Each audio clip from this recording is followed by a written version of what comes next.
For the ones who know safety isn't a catchphrase, it's a culture. And the ones who help make sure everyone makes it home safe. For the safety-minded who watch everyone's backs, Grainger offers supplies and solutions for every industry, as well as safety assessments and training to keep your facilities safe and your people safer. Call, click Grainger.com, or just stop by. Grainger, for the ones who get it done.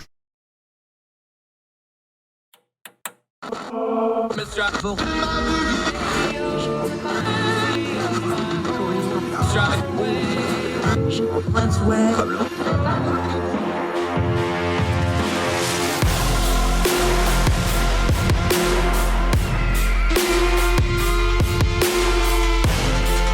your host, Andrew Donaldson. This is Heard Tell. Back to Heard Tell. Okay, promises made, promises kept. We talked the UK Tory election and by default the new Prime Minister a couple weeks ago, and our friend Lettice Bromovsky. Here she is. She promised to come back and discuss it. And as we record this, my friend, not even about an hour ago, we saw Liz Truss roll up on number 10. Y'all have yourselves a new Prime Minister. Yes, we do. Very, very exciting times here in the UK. There's been, quite literally so much going on. And to be honest, everyone's rather unenvious of the position that Liz has found herself in at the moment. So she was voted in yesterday, technically winning 57% of the vote to Rishi Sunak's 42% of the vote, which in and of itself was actually quite a big surprise to the British public. Throughout these past 5 or 6 weeks that we've seen, everyone has been saying that Liz has been the clear front runner all the way. In many ways, it would be a complete landslide. And yet, really, she only got 57%. To put that into perspective, Boris Johnson in 2019 got 66% of the vote. So already that is slightly showing that there still remains these kind of divisions within the Tory party. And over the next week and the coming months, really, that's going to be a major pulling point on her point is, although this has technically been a win, over half of the Tory members who could vote in this didn't vote for her. There were 50 MPs who refrained from voting for either Rishi or Liz, full stop. And only 3 MPs sort of transitioned from Rishi's campaign to Liz's campaign. So although she's got in, she's won, that's fine, well done her. There's much, much more work to be done to make sure that the Tory party remains as one and goes forward remaining as one. Yeah, let's start in the party though because she's got some real headwinds as Prime Minister. We'll get to that in just a second, but let's start within the party though, because the narrative proved to be true. The narrative was there's going to be the Rishi and then everybody else vote. He would be very popular within the party, and then when it went to the people, the larger party, it was going to invert and Liz Truss was going to be the favorite. That's pretty much how it played out. But that's also kind of the roots of what you were just saying is we knew there was going to be some division. We knew this wasn't going to be a run. It was a healthy victory, but it wasn't a runaway victory. Like you said, it's not the 60-40 you usually see in the last 3 or 4 of these. Yeah. That's really the core of this was you have the Boris thing happen. People really didn't know how to react to it. People didn't know how to deal with him. Although to his credit, he basically stayed out of this, which some people wondered whether he would or not. He did.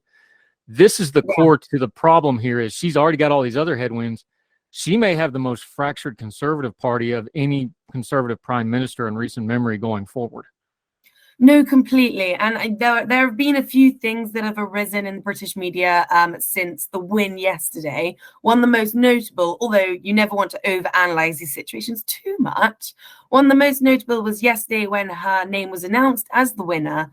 Rather than what is usual and rather courteous, you turn to your opponent, you shake their hand, then you go up on stage and you give your speech. She, in fact, sort of powered on past him and went straight up on stage and in many ways sort of shunted him in that way. But like you said, this has so far been an election very clearly for the Tory or Conservative Party leader. The real election and the one that's coming up will be this general election, which happens in 18 months or so, 2 years or so. We can't quite predict that. But I imagine we're going to see a huge change in the way that she is presenting herself. Now that she's got power, she's going to have to appeal to the wider public. And from all the polling that we've seen up to this point, Rishi has been the one who's been far more popular with the wider public than Liz Truss. And so she's not only going to have to turn around the opinions of her own other party members, but now she's going to have to turn around opinions of the general public. And Liz Truss, even 5 weeks ago, when we first spoke, she was no one's first choice. You know, she was almost always sort of at the bottom of those first rounds of removing people. And kind of once someone lost out, so Tom Tugendhat, he got kicked out, and then Kemi, they got kicked out. She sort of absorbed their voters and their MP supporters, but she didn't really ever, unlike Rishi, start off with that big base of MP supporters. Yeah, let's talk about Liz Truss herself, though, real quick, and then we'll go back to Rishi Sunak and then the UK in general, because she's the prime minister for however long, although there's already speculation when this general election is going to be. Who is she? She has a really interesting background. Her parents was a college professor and a nurse, so, you know, upper middle class, kind of an upbringing. She also lived in Scotland briefly as a child, so she's got some experience around the UK. I'm sure Nicola Sturgeon will just love that. Sorry, in joke. But she's been even though she's relatively young, she's been in politics most of her career. She has that kind of under the radar kind of political career where she just kind of kept climbing the ladder. And then, you know, it's the old literary thing. Gradually, then suddenly, all of a sudden, this election comes. It's like, oh, Liz Truss is the favorite. And you can't, she's at the bottom of all those polls, like you said, but all the people that really knew what they're talking about is like, Liz Truss is going to win this, even when she was at the bottom of the polling, because the way, how does her biography and her path to the premiership really set her up going forward? That piece of it, before we get into the politics and the ideology and all the rest of it, her as a person, where she came from, how she got here. What should we take from that, especially as an audience from afar that's just kind of learning it through the media? Yeah, I mean, as you really quite well laid out there, she sort of started her life in Leeds, and then actually, as you said, which I didn't actually know, went and had grown up in Scotland for a bit. So she does have quite a good a view of the UK as the whole, on a whole, sorry.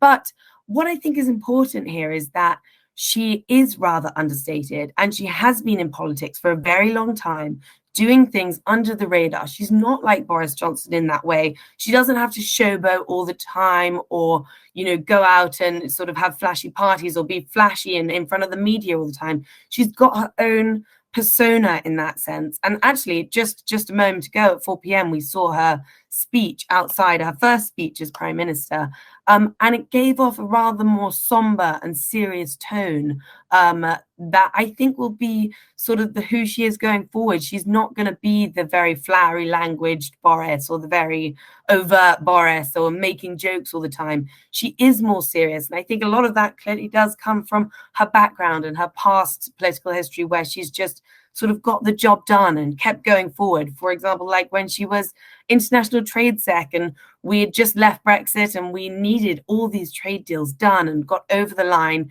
in order to sort of move on to the next step and keep pushing forward with this huge swathe of new issues and policies we had to come up with because of Brexit.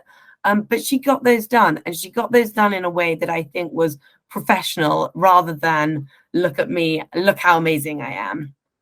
Yeah, I will miss Boris busting out classical Greek in the original Greek from time to time. That was one of the more fun things he did. My dad was a Greekophile, so I'm used to that. One piece, something you just mentioned, though, also goes to her background. She wasn't always a conservative. She actually was a liberal Democrat to start out with. She switched over in 96. Then when she stood for election in the early 2000s, she went with the Tory Party. I think some of that, some people will call it pragmatism. Some of it will call it whatever they want to call it. Somebody who has been on the other side, she obviously understands it and has a unique viewpoint from it. Is that part of the unsplashiness? She knows she's got headwinds here. She knows she's got a very steep hill to climb here. She has a reinvigorated Labour Party to deal with. She's got a lot against her, but she's not somebody that's just a system person that just came up in one ideology. She's worked through this in her own head. Is that where some of this comes through, where she's going to have to try to reach out? She's actually got an ability to do it because she used to speak those words and those buzzwords in that language. It's very interesting that you say that. It was actually one of her sort of most fierce criticisms against her when she was first entering this leadership, was that she has once been a Lib Dem. And actually, I'm not 100% sure about that, but yeah, she's definitely been a Lib Dem, and that was sort of a criticism. However, I think, like you say, that sort of, I don't know, she was a Lib Dem when she was at university, for example, and people's opinions change, their lives impact how their opinions change, and I think that just shows that she, in her own mind, grew up, and like you say, she worked through her own ideas to get to that own point on her own, rather than, I don't know, being influenced by someone's parents or being influenced by the friends that you surround yourself with, kind of thing. She got to the point and the viewpoint that she's decided on her own by working through where she decided that her opinions landed. And I think in many ways that makes it more powerful, that she really does know where she lands ideologically now, because she's been through it all. And going back to what you said in her fight against Labour, I think one of the biggest things we've seen over the last few months, really, not only a few weeks, is that the Conservatives' own worst enemy is the Conservatives. Labour, in my mind, have been entirely ineffectual in these past few months, from back when Boris was Prime Minister, purely because they seem to have been unable to get ahead. They are ahead in the polls at the moment, technically, but they've been handed scandal after scandal, criticism after criticism, chaos after chaos on a plate by the Conservatives, and they've been entirely unable to get ahead, get on top of that, and prove themselves this country that they should lead. Realistically, right now, they should be miles ahead of the Conservative Party in terms of proving to the country that they can lead us, and yet they've been sort of unable to do that. Yeah, but what they do have, Lettice Bromovsky joining us, is a head start because of this process, because it was drug out, because we kind of knew, especially the last few weeks, you could tell the way Rishi Sunak carried, since the debates really, they went to the Hastings, you kind of knew where this was going. They've had, it's been one-way traffic in the media because, Liz Truss is getting the job, but she doesn't have the job, so they can attack her as if she has the job, but she can't attack back because she doesn't have the job yet. So this has been one-way media traffic. She has taken a lot of slings and arrows, some fair, some unwise. That's part of the gig. What have we seen in the last few weeks? Because it's all been one way. It's all criticism right now because she can't do anything to really respond back other than talk. Yeah. How has that affected things? Because that's just the reality of the media environment and the political environment until she is now in office, which happens today. Now she gets to respond. Yeah. She starts in the hole. Yeah. Is that fair to say? Well, it's definitely fair to say. One thing that should be noted is the government's actually been in recess for the past sort of month. So there haven't been any like Prime Minister's questions. For example, this Wednesday will be her first Prime Minister's questions in front of Keir Starmer. And it will be a very, very interesting moment to see how she handles it, how he handles it as well, whether he can really, land some serious blows to the Conservative Party, and whether she'll be very good at that at all. I mean, Boris, to be honest, I would say did incredibly well in the Prime Minister's questions, debating. That was sort of his sort of highest quality in many ways. Whereas Liz Truss, we already know she's not a public speaker, and I'm not convinced really that she's going to be a great debater. But the past few weeks, the media has certainly been getting very frustrated at the fact that, which is unfair in a way, that they are unable to say what their policy is or what their plans have been, or what they're going to be putting forward in the future to help with energy and taxes and housing and crime and all these different things.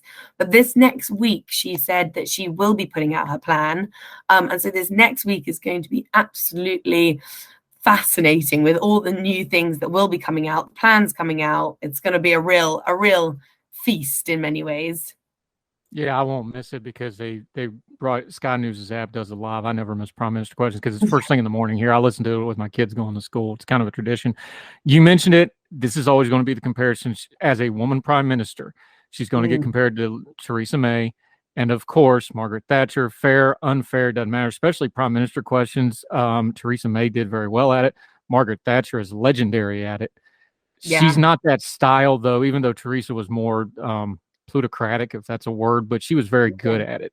Of course, she had Jeremy Corbyn to work off of. She does get Keir Starmer, who's not exactly setting the world on fire.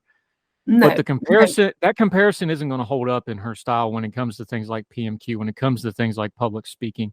What should she concentrate on style-wise? Because let's be honest, politics is style. You have to speak. You have to perform on TV. What do you think she should focus on when it comes to things like Wednesday morning? And it's just her and the dispatch box and a whole lot of howling Labour sitting across from her, and some folks, frankly, behind her that she doesn't know whether she can really trust yet or not. Yeah, I mean, it's going to be very interesting. I think, well, going forward for the Wednesdays, it's going to be very important that she has solid proof points that she's getting things done or that she's moving the dial in some way. And that's really the only thing that's going to hold off the fire, depending on how sort of aggressive Keir Starmer is towards her.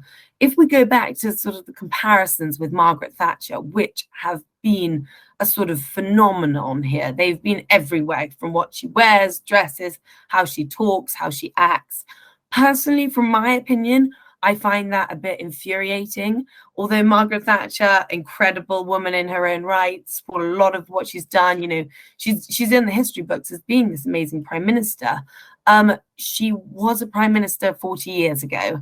And that to me is something that she was presiding over entirely different times with different issues. I mean, Margaret Thatcher had the issues of the unions on her hands, and that was the greatest issue of that time. Whereas nowadays, the unions, they really don't hold that much power. And there are other things that are just, we now rely so much more on technology in a digital world, whereas in the 1980s, those just weren't as prevalent as they are today. So although I understand in terms of maybe policy or economics or how some people want to think of it, it's important. I think we need to refrain from looking back too much and comparing too much, because these are entirely different times. Yeah, I agree. Lettice Bromovsky. We're going to continue to talk about Liz Truss's elevation to the premiership. She is now the Prime Minister of the UK. She has met with the Queen. She has stood in front of the famous Black Door at number 10. It's all official. She's going to continue to break it down for us, including international reaction and the politics of that, her vanquished foes on her own side and her opponents in the Labour Party. More with Lettice Bromovsky right after this. Heard Tell continues.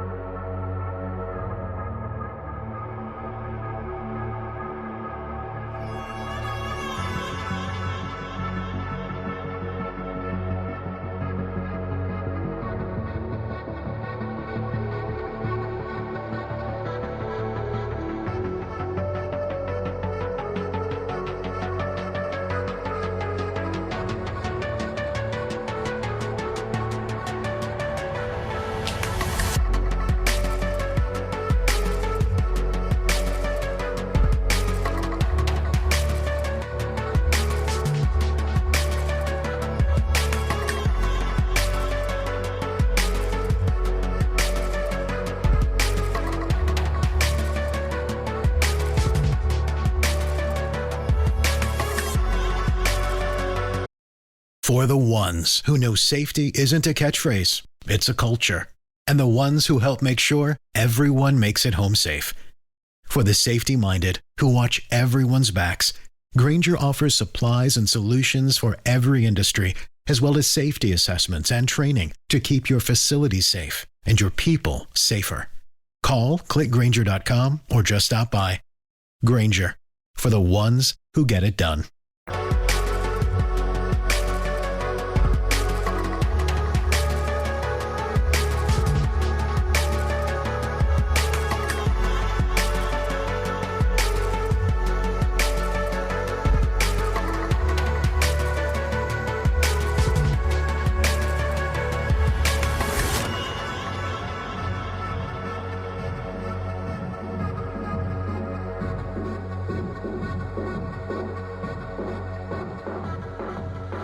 Welcome back to Heard Tell. We're continuing to talk about Liz Truss, the new Prime Minister of the United Kingdom. Our friend over yonder, Lettice Bromovsky, is back, helping us break it all down. Let's start with the vanquished here. Honor the Fallen, as that crazy Hunger Games movie my kids keep watching over and over and over and over again. Rishi Sunak, where does he go from here? I know he resigned his post, which was kind of expected. Little bit of chilliness between the two of them at the announcement, which you can make more or less of it. I don't know. I don't think it was overly contentious by British standards. We've seen a whole lot worse, but it wasn't overly friendly either. Where do we put all this, do you think? I think that there won't be a position for him in the main cabinet. In the cabinet, sorry. I don't believe that he himself would want that position going forward. Although throughout this entire campaign, they've been talking about how they'll unite behind it and all of these different things, and they're one party. And in many respects, that's right. All their viewpoints, they agree on far more things than they disagree on. I think that for him now, he wouldn't accept a position. There was a lot of talk up until today that he might be offered health secretary, because he was obviously not going to be offered Chancellor of the Exchequer, considering a lot of the campaign was built around their differences on economic opinions. But health secretary, however, that has today gone to Theresa Coffey, who, what we're seeing with Liz's new cabinet, again, one of the criticisms that is coming out of this is that she's appointing a group of people who are largely inexperienced and unheard of outside of the Westminster bubble, I should say. So Theresa Coffey, who today, the first appointee of Deputy Prime Minister and Health Secretary, has risen from her position as Secretary for the Work and Pensions, and prior to this she'd held a few roles in the Whip's office, to now being pretty much at the centre of government, holding the second most powerful position in this country, and Health Secretary, which is in and of its own right a huge role within the cabinet. And it's been a significant rise for her. There have also been other people like James Cleverly, who's predicted to be the Foreign Secretary. But again, that's a name that people haven't really heard of before. And this sort of goes on and on. The only one that she has, or supposedly, this is all speculative except for Theresa right now, is that Kwasi Kwarteng will be the new Chancellor of the Exchequer. And he has previously been Secretary for Business, and it is believed that he's done a very great job there, to be honest. He also runs COP, and he's been in charge of all of that. But again, it's this, what we'll be seeing actually right now, probably while we're discussing this, but people will be going into that black door, into number 10, and they'll be being appointed these positions. And so really that will be her first major step as Prime Minister, to see who's going to get these roles and what sort of future that means we'll be looking at. Yeah, and Rishi Sunak, he's a young guy. He's in his early 40s. He's very ambitious.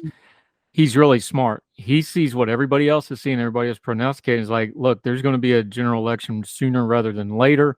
He probably just wants to stay clear of whatever happens, and then he wants to be the next guy up. Is that kind of what everybody's seeing here? Is he's just going to step aside, sit on his back bench, let it fall where his may, and then he'll come in and see what happens next and be the next guy up?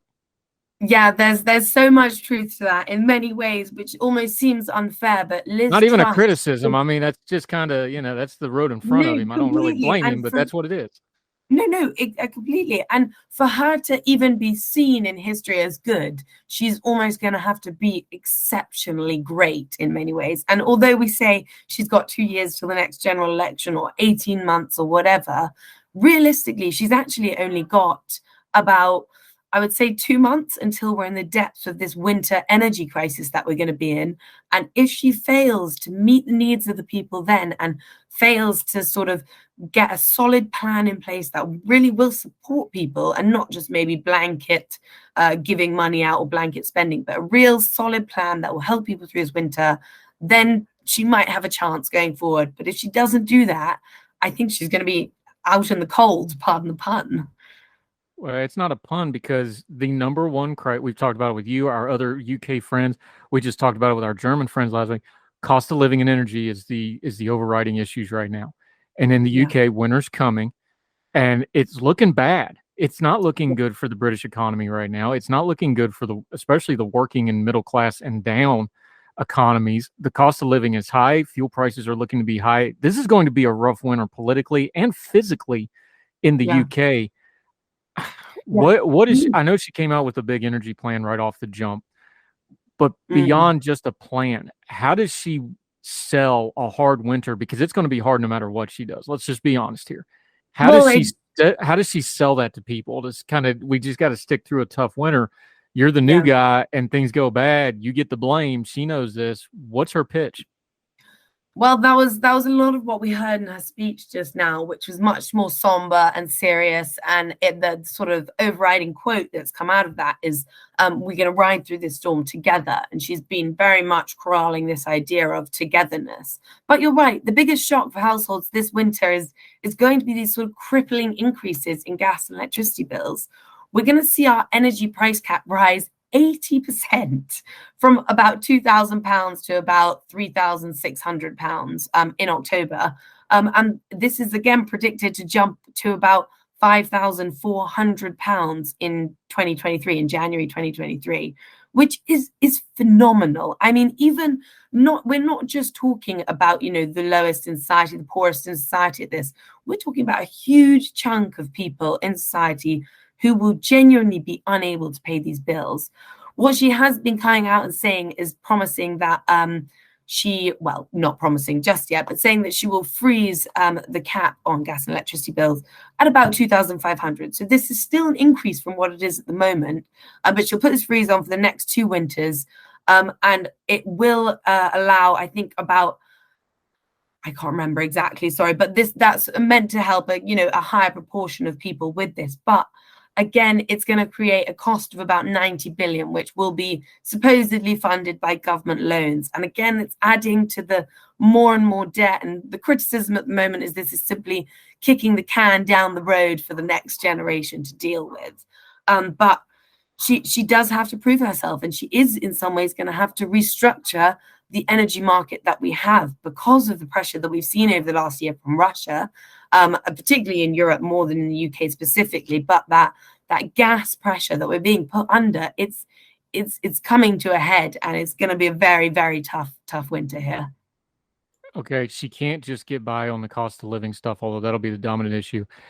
You got to juggle balls, and she's got some big ones. Northern Ireland's a mess. There's a migrant crisis. There's labor issues. We've got wide-ranging strikes through the UK in the transportation sector right now. Ukraine's not going to be going anyway, and the European pressure is going to be immense in the winter for the same reason the cost of living is going to be a problem in the winter in the UK.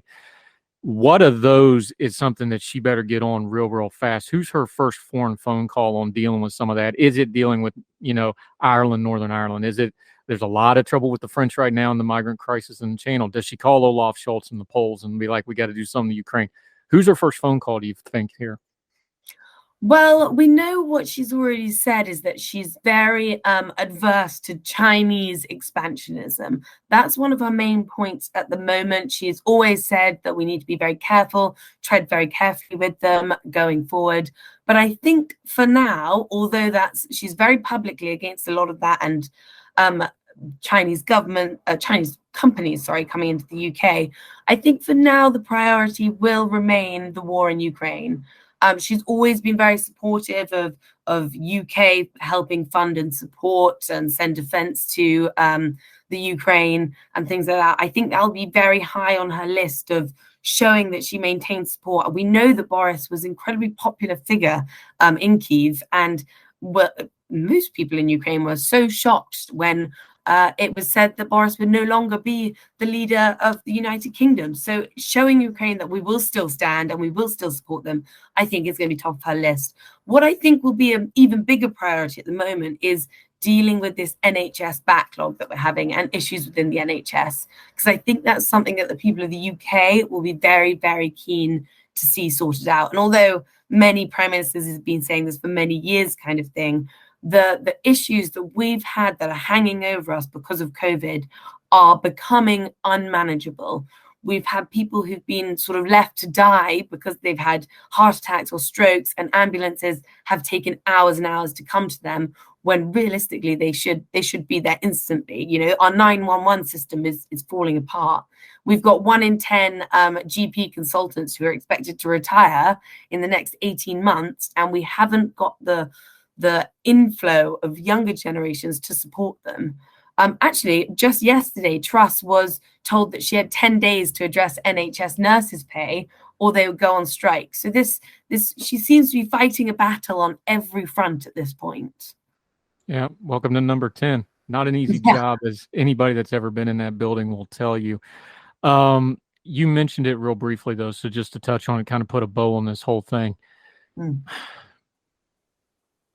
Just prognosticated. I know it's a guess, but this whole thing's going to come down to when this next general election is.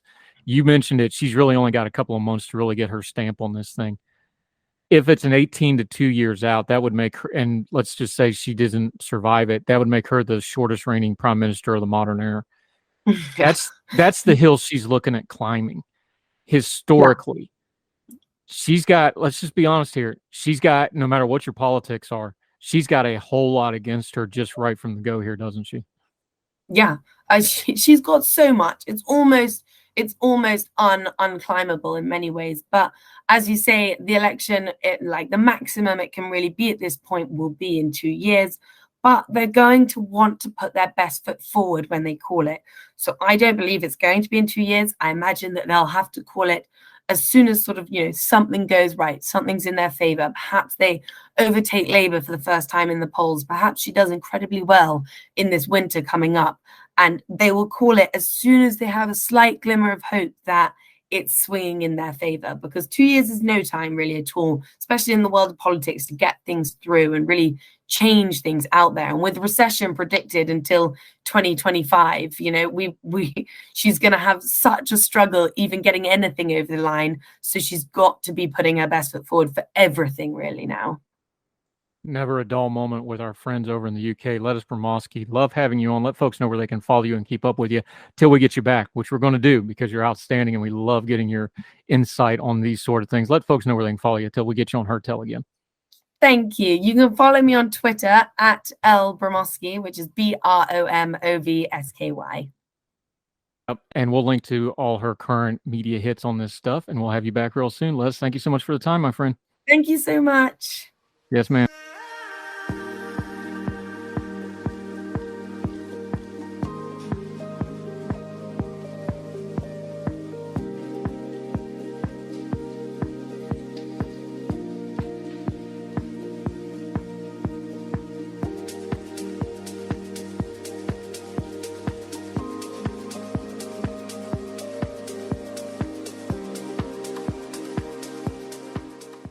This is the story of the one. As head of maintenance at a concert hall, he knows the show must always go on. That's why he works behind the scenes, ensuring every light is working, the HVAC is humming, and his facility shines. With Grainger's supplies and solutions for every challenge he faces, plus 24/7 customer support, his venue never misses a beat. Call quickgrainger.com or just stop by. Grainger, for the ones who get it done.